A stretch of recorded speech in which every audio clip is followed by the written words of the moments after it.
Hey everybody, I'm Sam. I am a student of the Bible. I'm a pastor, been a pastor for 22 years, and I'm a writer, and my training involves biblical studies, theology, and biblical languages. So I've been in I've been going through this journey through Genesis, and we're in Genesis chapter 6.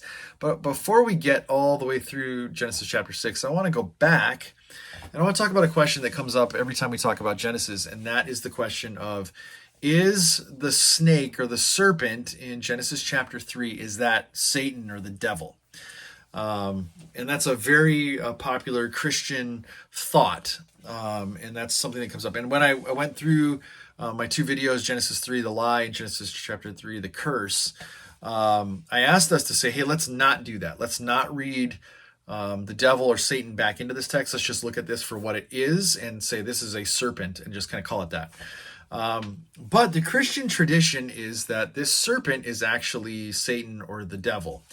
And the question then is, okay, where did that come from? Is that true, or is that not true? And then where did that come from, right? And this reading and this interpretation of Satan or the devil being this snake or this serpent in Genesis chapter 3 actually has been going on, and it's been interpreted that way and thought that way and traditionally viewed that way. I want to say since maybe the end of the first century, beginning of the second century in the church. We see it in the church fathers. They talk about it a lot. Early church writings talked about it a lot. And then kind of went from there, and it becomes this traditionalized thing. In fact, if I remember going to see The Passion of the Christ in the early 2000s when it came out, and or mid 2000s, I guess, and there's this scene where Jesus is praying in the garden, and Satan is like trying to tempt him with it, and he stomps on the snake's head, and it's so there's just this church traditional thing. And so my question is, okay, so if that is the case, where did we get that from in the New Testament? And if that isn't the case, then why did we start interpreting it that way? Because that's kind of the way that Christians see it nowadays. And so one of the things I want to chase down is I want to look at couple verses in Revelation. I want to look at this obscure verse in Romans chapter 16 that seems almost like a throwaway verse, but it's not. And I want to test the theory here. My theory is this. We see it definitely happening in the writings of the early church, late first century, early second century kind of a thing. But it may have actually been around earlier than that. And it might have even come from rabbinical teachings from Judaism. And so that, maybe the Apostle Paul picked up on and ran with, and then everybody ran with it. And so that's a theory. That's not a consensus thing. That's not like, this is fact. It's just kind of like a what if kind of scenario. And what if when we read Romans 16, that we go, maybe that's what Paul was trying to do here. I don't know. I'm not going to say it is, but when we get there, we'll look at it. Okay. So let's go to Revelation chapter 12 first. There's two verses in Revelation chapter 12 that come up when we want to point back and go, look, and where I think this theology started coming from, this doctrine coming from, that Satan is this snake from Genesis chapter 3. And we use Revelation 12:9 and Revelation 20 verse 2. And we look at those and we go, hey, look, and we point backwards. And so I want to look at those verses together. And then I want to look at the Greek in those to kind of see what's going on there, and look at this word, that serpent, snake, whatever. And then I want to look at Romans chapter 16. And then I want to go back to Genesis chapter 3 and look at it both in the Hebrew and the Septuagint to see what's going on there, to see if there's any connection that draws back to any of those, okay? So let's go to Revelation chapter 12, verse 9. I'm going to read it in the NIV, and then I'm going to put the Greek up here, and I want to just talk about the first half of the Greek there. And then we'll go to Revelation 20, verse 2, and then Romans 16, okay? Revelation chapter 12, verse 9 says this. It says, the great dragon was hurled down, that ancient serpent called the devil, or Satan, who leads the whole world astray. He was hurled to earth, and his angels with him, okay? So that's what it says in the English and the NIV, translated that way. And other translations are pretty close to that. There's not a lot of discrepancy on what's going on here. But here's what it says in the Greek. The Greek says, Kai eblethe, ho drakon, ho megas, ho ophis, ho archeos, or archeis, ho kolumenos, diablos kai ho satanas. And it says ho planon, tein, oikemenen, holein eblethe. Ace ten yen kai ui angli autu met autu blethisen. Okay, trying out some of my newer it's the pronunciation thing. It feels weird to try to go into the when you're so used to one way of doing it and trying to go in the next the more modern way. But anyway, so the big questions that we have here. Okay, so it's Kai Ablethe, and he was thrown out. Ha Drakon, the dragon. Ha Megas, the great dragon. Ha Ophis, the serpent. That word Ophis right there that's the one that we want to hone in on, because Ophis means the snake or the serpent, and that's the thing that connects. It's like, okay, but is Ophis, is that what they're talking about in Revelation, or is it something else? Okay. But the writer of Revelation says that it's the ancient one who's called the devil, or the diabolos, and Satanas, the Satan. Okay, and he was the one who had deceived the inhabited world. Okay, or the whole world. So it could be like, if you're just kind of taking this, approach where all the scripture connects together and the writer of Revelation has Genesis in mind, maybe that's what they're pointing to, or maybe they're pointing to something else. Okay, so that's Revelation 12:9, and we're gonna look at 22, and then we're gonna try to piece some of this together and go, okay, what is this dragon? Okay, and what could it be, and where could it have come from? So anyway. Let's look now at Revelation chapter 20, verse 2. Okay, this is the other place that we see the dragon called Satan, or the devil. Okay, it says he sees the dragon, that ancient serpent who is the devil or Satan, and bound him for 1,000 years. Okay, let's go to the Greek here, and let's make sure that we are reading this correctly, right? So I want to go Revelation chapter 20, verse 2. Well, let's put it up on the screen right here. It says, Kai ekratisen ton drakonta, the dragon, of course, and he seized, or he took hold of, ton drakonta, the dragon, ha ophis, the serpent, there it is again, ho archeos,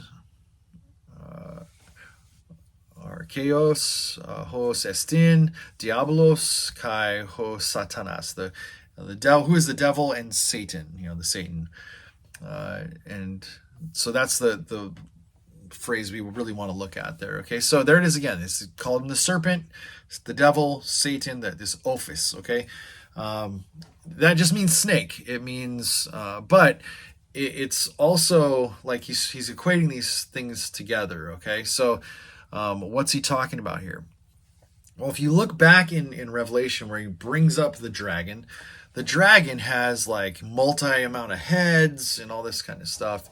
And it could be, it's thought by biblical scholars that they're not, this dragon, this serpent, whatever, is not referring to the snake that's in the garden, but it's actually referring to like the Leviathan, or this sea monster, this sea creature, this flying dragon serpent thing that had multiple heads out in the sea, and that that was what it's talking about. It could be, very much could be, because it's apocalyptic literature, and that was, back in the Hebrew Bible, when it talked about Leviathan and what it was out in the sea, that was this apocalyptic literature. So this connection piece there, that's what is referring to Satan on. But the church kind of, I'm guessing, because as we read this together, like, it's really easy to try to make those connections as someone who knows the Bible, and going, well, the serpent, the devil, who deceived the whole world, yeah, they're like, duh, look at that. But Jesus talks about the devil, that he is the father of lies. He's the liar from the beginning, all that kind of stuff. And there's actually connection back to the Hebrew Bible. That's not the connection back to Genesis. It's connection back to other parts of the Hebrew Bible, and even outside the literature, like the Book of Enoch, that kind of stuff. There's all these connections to who the devil is, who Satan is, and he's this dragon, this Leviathan that God's going to conquer, and all this kind of stuff. And so, yeah, there's a lot of connection pieces there that don't always have to connect back to Genesis chapter 3. And so that's how a Bible scholar would look at this and go, they would say, well, it's not really talking about the devil, it's talking about this, sea monster that Yahweh is going to conquer. Okay, and so that's what this is referring to in Revelation, not the snake in the garden. There's one other verse, though, that, so if that's the way you explain away Revelation 12, 9, and 22, which I'm not fully convinced of that. I think that the reason that the church picked up this tradition had probably to do with some of the Revelation things. Although, when you read the church fathers, when you read about the canonization of Scripture, Revelation was not popular amongst the early church. I mean, I think the only reason that it gets in is because there's one church father who says, I want it in, and really wants and pushes for it, and so it makes it into the canon. Like, most of the church kind of was like, nah, that's too crazy, or that really paints Jesus in this like vengeful, like, and that's not the Jesus we love, and that's not the Jesus we know. And so the book of Revelation was not well received by the early church. And so to pick up a theology of Satan is the serpent from the garden from the book of Revelation solely would be kind of weird if they didn't really love the book of Revelation. So anyway, that's another kind of to throw another log on the fire trying to figure this out. But I want to take us to Romans chapter 16, because there's a verse at the end of Romans chapter 16 that Paul uses that I think is really interesting. It's kind of like, it's easy to miss. It's easy to kind of run through, because a lot of us don't really read Romans 16 very well. We kind of read through it and go, that's the end of the chapter, no, whatever. But Paul makes a reference to this, which I think likely is where the church started picking up this theology of the devil or Satan being the snake from the garden. Okay, so Romans chapter 16, verse 20, Paul says this at the very end of his letter. He says, the God of peace will soon crush Satan under your feet. The grace of our Lord Jesus be with you. So if you think back to what the curse was in the garden to the snake, and how we read it and how we think about it, it sure sounds like Paul is kind of alluding, kind of even just winking at, this is who Satan is. The God of peace will soon crush Satan under your feet. So let's look at the Greek here. We're going to look at the Westcott and Hort like we've been looking at. And so it says this, it says, ha de theos tes erenes sun tripse ton satanan hupo tus podas humon en taki. Okay, so that's that sentence there. The God of peace, ha de theos, and the God tes erenes, of peace, Suntripsi will crush or will squash ton satanan, the Satan, hupo under tus podas, humon and taki, under your feet. Okay, will soon is the where's will soon, en taki, the time is coming soon, like the soon will timely or will soon crush the Satan under your feet, hupo to tus podas. So the word that we need to look at and we need to ask ourselves is Paul alluding to Genesis 3:15 here in this verse? Is this word suntripsi? Okay, And we need to look at it because it's not quite the wording in either the Hebrew or in the Septuagint. Both of those are different. But could Paul be kind of like winking at it? Could Paul be kind of going, "Hey, this is kind of what I mean"? He has said multiple times that Jesus will put all of his enemies under his foot, use them as his footstool in multiple places. But this is the first time in any of these that Paul says that God will crush Satan, will crush the devil under your feet. And so it seems that if the church is going to pick up this idea that the Satan or the devil is that snake from the garden, and that this illusion here, this might be the verse that they're picking it up from and they're running with. Okay, so let's go back to Genesis chapter 3:15. Let's read in the English, and then let's read it in both. Let's look at the Hebrew, and then let's look at the Greek also. Okay, so I want to make sure I'm going to pull up here on my software here, Genesis 3:15, just to make sure I've got it in Hebrew, so I'm not making this impossible for myself.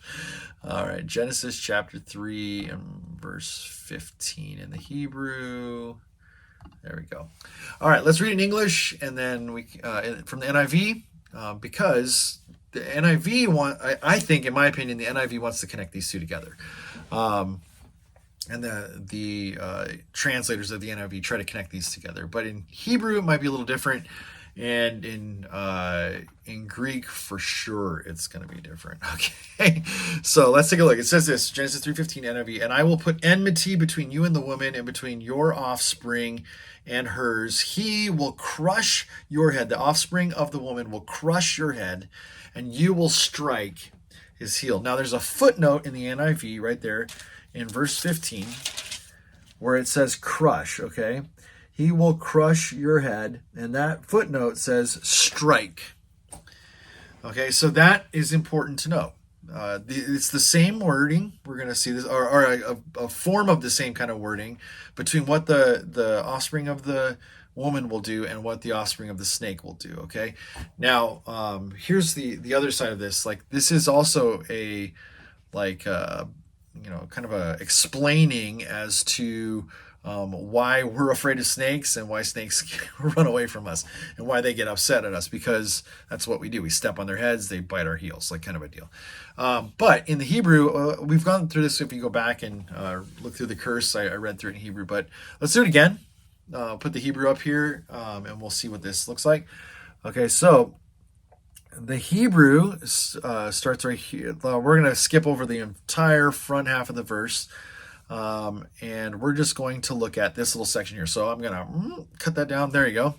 And it's going to say right here, "Hu yasupeka ros ve ata tesupenu akib," and that's heel. That's the end of it. Okay. What does that mean? So, who he yasupeka shall strike or shall bruise, ros, your head, ve'eta, and you tesupenu, you will bruise or shall bruise his, shall bruise that one's akib, his heel, the back, his foot. So here we go. It's not quite crush and strike, it's bruise and bruise in Hebrew. Okay, so it doesn't seem like this is this deathly blow thing going on here in Hebrew, but the NIV translates it crush and strike. And the reason I think they translate it crush is they want to connect it to Romans 16 to show that Satan or the devil is this snake, and that's their theology that they're working with in the NIV. And me personally, I might tend to agree with that.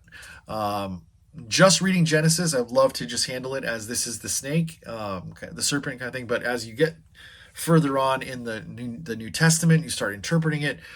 I think this is the reason everybody started interpreting this way and thinking about Genesis this way.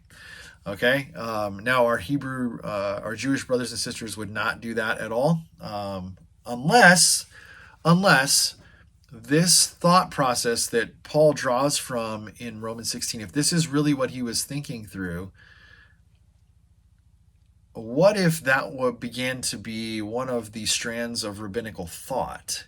And Paul's not creating something new here, but Paul is taking a strand of rabbinical thought that this serpent was Satan or the devil, and that's this Greco-Roman idea, and he's kind of pulling that together that becomes a rabbinical thought. And now he takes the Christian thought and he meshes that together and then takes it forward and saying God's going to crush this Satan under your feet, just like he said in Genesis 13 or Genesis chapter 3 verse 15. And oh, by the way, Jesus is the one who enables that.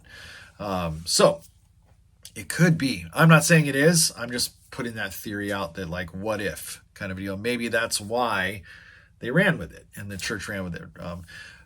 But here's what I want to show you. Paul is not quoting from the Septuagint here. And he's not pointing to the Septuagint in Genesis 3:15 to say, oh, look, because the Septuagint reads very differently, okay? So it says, he will teresi, he will give heed to your kephalein, your head. And you will teresis, give heed to his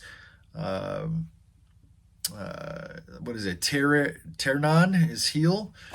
Okay, so this give heed to or pay attention to is a different reading than the Hebrew for sure. But what I think the implication here in the Septuagint is that the snake is always going to be paying attention to or looking out for the man's foot stomping on him. So scared of, and the man is always going to be paying attention to the head of the snake and being scared of that. It's just like always noticing, always being aware of, taking heed of. Okay, so that's the way the Septuagint reads. Why? Because the snake's worried about the human stomping on its head, and the human's worried about the snake biting his ankle, his heel. So because they were barefoot back then or had sandals. So that is how the Septuagint reads. So Paul's not hearkening back to the Septuagint and going, look, crush the serpent's head. That's what I'm going to do here. But it might have been the rabbinical thought, his midrash that he was doing. And then kind of as he came to know Christ, he took that and then, put it into new thinking, and then Christianity took off with Satan or the devil is the serpent, which causes, if that's true, causes Revelation, the writer of Revelation, to already have that in his head, then to try to draw connections back and do it that way. Otherwise, if you don't see it that way, then you have to draw connections to all kinds of obscure things that are very different. So do I know the answer to this question? No, I don't. Biblical scholars would say they have no connection whatsoever. There's no correlation to the serpent in Genesis and the devil or Satan in the New Testament. That's a post-biblical, early Christianity thought process that they have read and imposed back into the text. Christians would say, no, it's clearly there in the New Testament, and we can take that back into the Old Testament and read that there. I personally think Paul had that midrash. He had that thought process of the devil or Satan. The Satan was in the garden, and that was already a thought process milling around with him. And when he came to Christ, he kind of completed that thought process, and then that's where Romans 16:20 comes from. This idea of the God of peace will soon crush Satan under your feet, and then the church ran with it. Okay, because this was like I think he was writing in somewhere in the 50s when he's doing Romans. So so we want to make sure that we're not saying this is absolutely. I think personally that's what's going on here. I know biblical scholars would disagree with that. I don't think there's one-for-one connections in Revelation, but I do think Romans has a little bit stronger of a case. But it could not be. These could literally be two different things, and I don't know the answer to that. So I'm not going to say definitively. I am going to say I lean strongly towards Romans 16, where Paul is alluding to Satan and the devil being the snake from Genesis chapter 3. All right. Love to hear your comments. I'd love to read them and see all of what you'd have to say about that. If you like the video, give me a thumbs up, subscribe, and I'll see you in the next one.